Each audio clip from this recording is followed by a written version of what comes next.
1400 tahun yang lalu, Al-Quran telah lebih dulu menunjukkan kemu'jizatannya tentang awan. Jadi Al-Quran menyatakan dengan sangat jelas dalam ayatnya bahwasannya as-sahaba thiqal, awan yang berat. Jadi Al-Quran mensifati awan sebagai sesuatu yang berat, hingga pada akhirnya ilmu pengetahuan modern itu baru mengungkap fakta tersebut di abad 20 kemudian.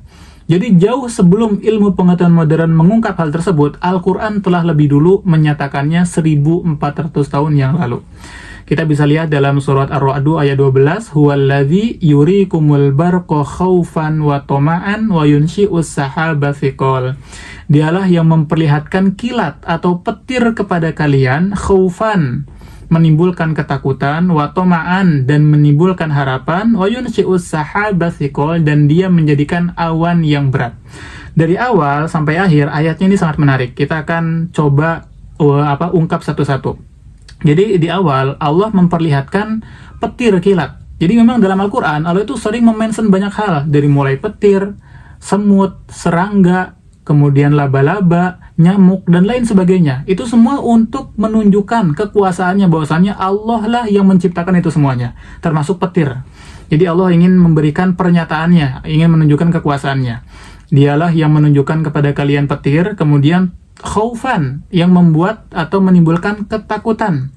Kenapa ketakutan disebutkan terlebih dahulu? Karena ketika kita melihat petir, itu yang lebih dulu ada dalam diri kita itu adalah ketakutan. Karena kita tahu petir itu kan berpotensi bisa menyambar kita, menyambar bangunan, menyambar apapun yang ada di bumi. Artinya kita takut melihatnya, bahkan mendengar suaranya pun kita menjadi takut seperti itu. Nah, kemudian uniknya, menariknya adalah setelahnya disebutkan watoma'an, dan menimbulkan harapan. Jadi petir itu bukan hanya menimbulkan ketakutan, tapi juga menimbulkan harapan. Kenapa? Saya masih ingat ketika belajar dulu di waktu SMP kalau nggak salah. Jadi petir itu ya salah satu manfaatnya adalah menebalkan lapisan ozon ke bentuk normalnya, ke dalam ketebalan normalnya kembali gitu. Jadi kan kalau lapisan ozon bumi kita ini menipis, itu akan membuat sinar UV dari matahari itu langsung langsung menyinari kita ya, tanpa ada saringan. Nah, kemudian dampak negatifnya ketika sinar UV tersebut langsung menyinari kita, itu akan menimbulkan potensi kanker kulit pada diri manusia, kemudian menimbulkan penuaan dini ya, jadi mempercepat penuaan, kemudian juga menimbulkan turunnya imunitas tubuh kita. Bahkan bukan dalam diri manusia saja, jadi sinar UV tersebut juga berdampak negatif pada tumbuhan, membuat tumbuhan-tumbuhan itu susah untuk tumbuh, kemudian juga pada hewan-hewan. Jadi dampaknya itu sangat global, jadi menyebabkan dampak negatif pada ekosistem global. Akhirnya ketika sinar UV ini langsung menyinari bumi, itu kehidupan di bumi itu akan terancam gitu. Nah, makanya ketika adanya petir, maka petir tersebut manfaatnya adalah menebalkan lapisan ozon. Sehingga ketika lapisan ozon bumi kita tebal kembali, itu bisa menyaring sinar UV. Artinya, memberikan kehidupan kepada bumi. Maksudnya adalah memberikan harapan. Jadi kehidupan kita aman kembali. Karena apa? Karena adanya petir. Makanya disebutkan menimbulkan ketakutan, juga menimbulkan harapan. Itu petir itu.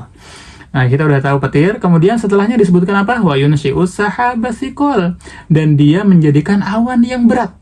Jadi Al-Quran menyatakan dengan sangat jelas awan yang berat. Padahal kalau kita lihat ya, kebanyakan dari kita, bahkan hampir semuanya mungkin sejak kecil, ketika kita melihat awan, kita pasti berpikiran bahwasannya awan itu adalah sesuatu yang sangat ringan, bagaikan asap ya, yang sangat ringan terbawa oleh angin di atas gitu. Kan seperti itu. Tapi ternyata Al-Quran tidak mengatakan seperti itu. Al-Quran mengatakan bahwasannya awan itu memiliki sifat yang berat.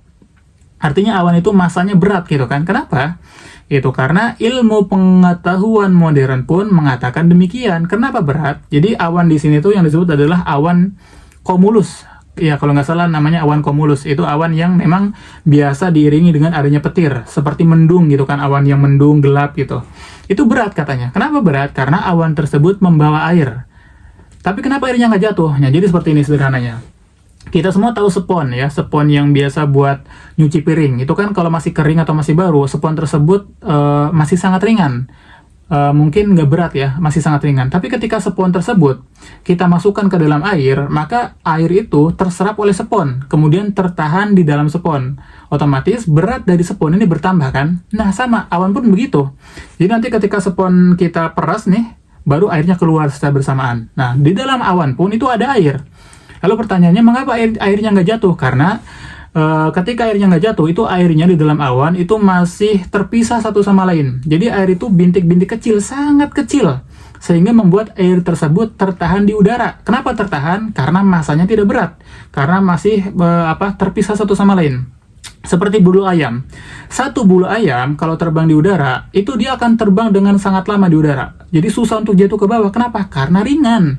Jadi tidak tertarik oleh gaya gravitasi. Karena saking ringannya, bulu ayam tersebut itu tertahan di udara. Begitupun dengan air-air, rintik-rintik air yang sangat kecil ya, yang ada di udara itu sangat-sangat kecil, sehingga air-air tersebut itu tidak turun karena memang sangat ringan gitu.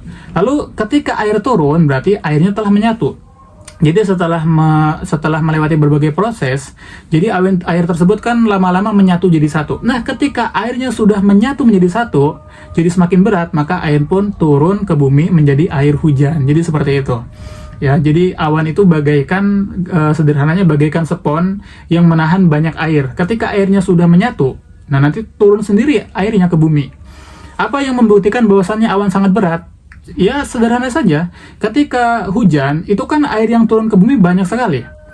Jadi rata-rata air hujan yang turun ke bumi itu bisa ditampung oleh 100 kolam renang. Bayangkan 100 kolam renang itu beratnya berapa kilo? Bayangkan kita kalau ada hujan, kita tampung aja airnya.